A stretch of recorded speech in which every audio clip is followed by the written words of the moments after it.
રાજ્યમાં નકલીની બોલબાલા સામે આવે છે તો રાજ્યમાં નકલીની બોલબાલાના હાલ સમાચાર સામે આવ્યા છે, જેમાં નકલી પીએ, નકલી એમએલએ બાદ નકલી પોલીસના સમાચાર સામે આવ્યા છે। તો ડીસામાં નકલી પોલીસ કર્મી ઝડપાયો છે। અશોક ચૌધરી નામનો યુવક ઝડપાયો છે। નકલી પોલીસ બનીને લોકોને લૂંટતો હતો। ડીસા શહેર દક્ષિણ પોલીસે તેને ઝડપી લીધો છે। કોર્ટમાં રજૂ કરીને 3 દિવસના રિમાન્ડ મેળવ્યા છે।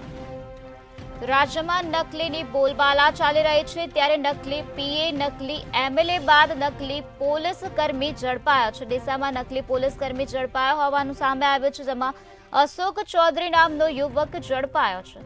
નકલી પોલીસ બનીને લોકોને લૂંટતો હતો, ત્યારે ડીસા શહેર દક્ષિણ પોલીસે તેને ઝડપી લીધો છે તેમજ આગળની કાર્યવાહી હાથ ધરી છે। ત્યારે કોર્ટમાં રજૂ કરીને 3 દિવસના રિમાન્ડ મેળવ્યા હોવાનું સામે આવ્યું છે।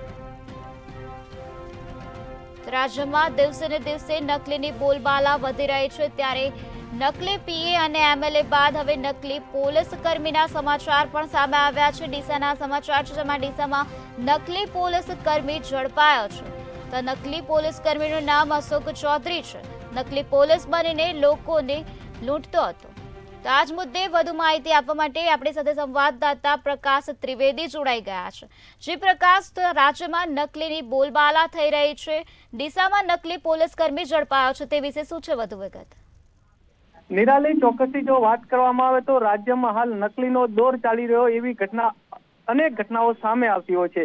ડીસામાં જી બાદ નકલી પોલીસ કર્મી પણ ઝડપાયો છે। અશોક ચૌધરી નામનો યુવક નકલી પોલીસ બનીને લોકોને લૂંટતો હતો। ડીસા શહેર દક્ષિણ પોલીસે નકલી પોલીસને ઝડપી લીધો છે, અને જોકે આ બાબતને લઈને કોર્ટમાં રજૂ કરીને 3 દિવસના રિમાન્ડ પણ મેળવ્યા છે। ઝડપાયેલા યુવક પર અગાઉ પણ ચોરીને નકલી પોલીસના બનાવમાં અનેક ગુના નોંધાયેલા છે। જોકે અહીંયા વાત કરવામાં આવે તો ડીસા હોય, ધાનેરા હોય કે આવા અનેક જગ્યાએ આવી લૂંટની અને ડુપ્લિકેટ લોકોની પણ બોલબાલા જોવા મળી રહી છે। ત્યારે બનાસકાંઠા એસપી દ્વારા બોર્ડર ઉપર અને જે ધાનેરા હોય કે થરાદ હોય કે ડીસા હોય આ બાબતને લઈને સઘન ચેકિંગ કરવાની જરૂર છે, અને જે પોલીસ નિંદ્રામાંથી એમને જગાડવાની જરૂર છે। જી નિરાલી। જી પ્રકાશ, સમગ્ર માહિતી આપવા બદલ આભાર। તો ડીસાનો આ બનાવ સામે આવ્યો છે, જ્યાં ડીસામાં નકલી પોલીસ કર્મી ઝડપાયો છે। અશોક ચૌધરી નામનો આ યુવક ઝડપાયો છે।